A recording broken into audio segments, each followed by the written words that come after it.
Hello and welcome to yet another episode of Stories with Nidhi Bruce.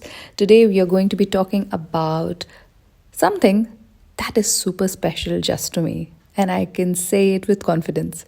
It is my signature program, the name of my book, and also the method that I teach many others in order to help them transform their lives, or as they say around here, heal their story. I'm talking about my signature method, story visioning, and I'm here today to talk about story visioning. What is it all about? What happens within it? What can one expect? And why exactly is it called story visioning?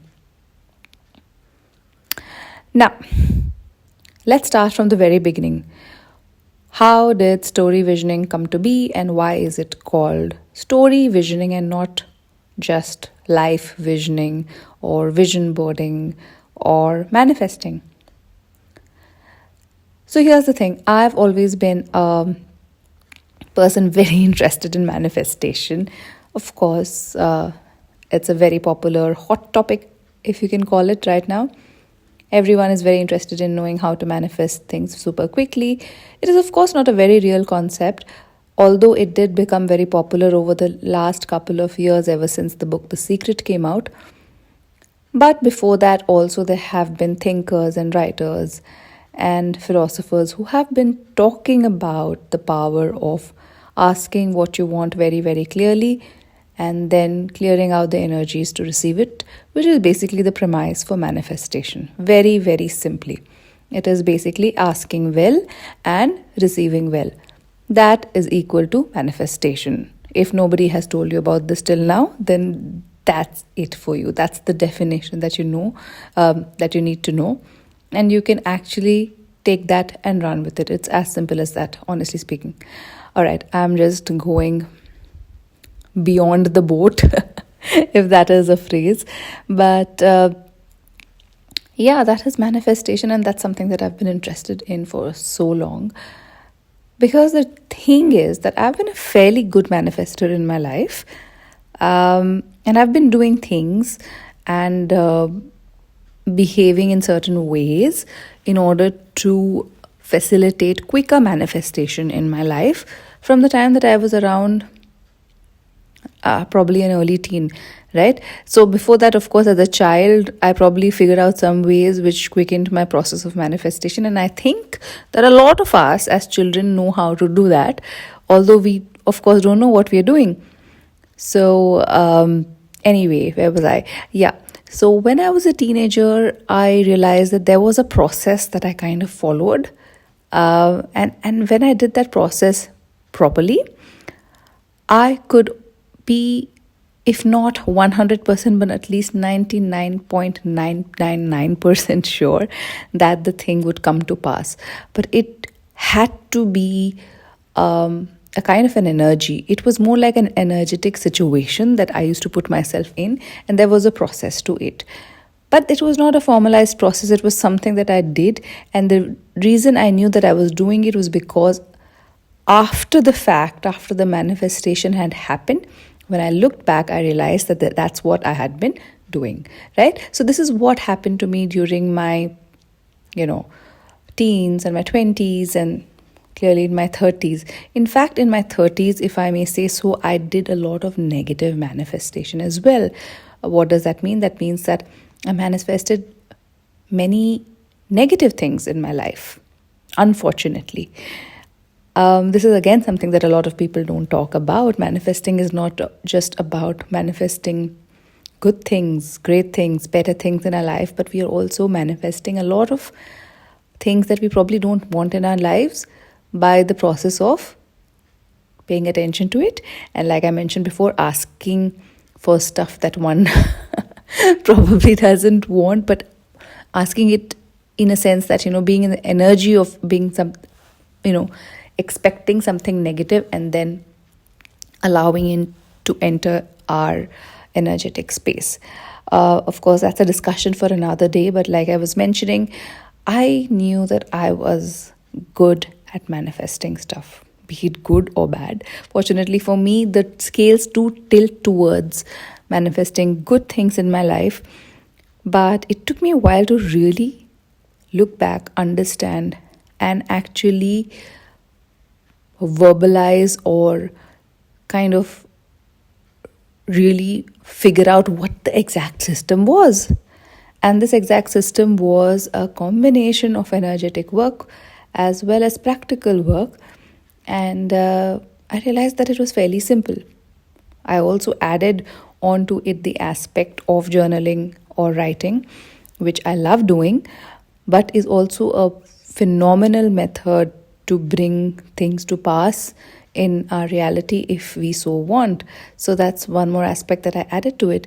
And I realized that the entire process was actually the process of changing the story that we were telling about ourselves.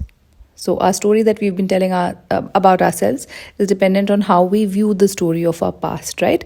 So, like in storytelling, once the story starts, then there's a middle, then it has an end. So, we have an expectation. If the story had started like this and the middle was like this, then the end will be like this, right?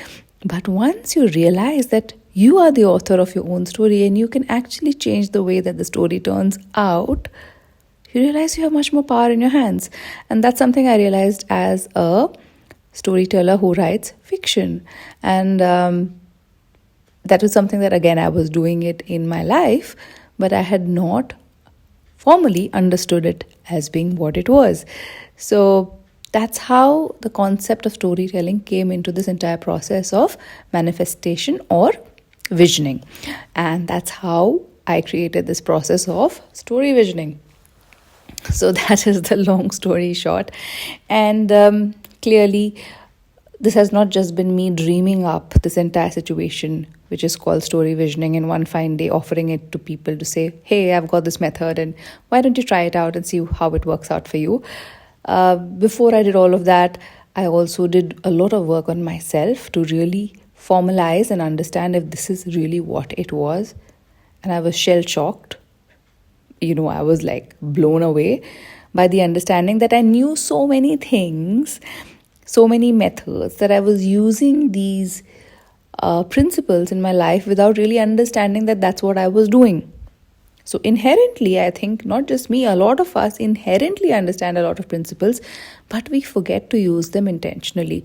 So just because of the fact that I decided to look into it, I figured out that this is what's happening and this is what's working and this is how I can formalize it into a system, right? So that's what happened. And of course, I've been a life coach. I've been working with other people. I've been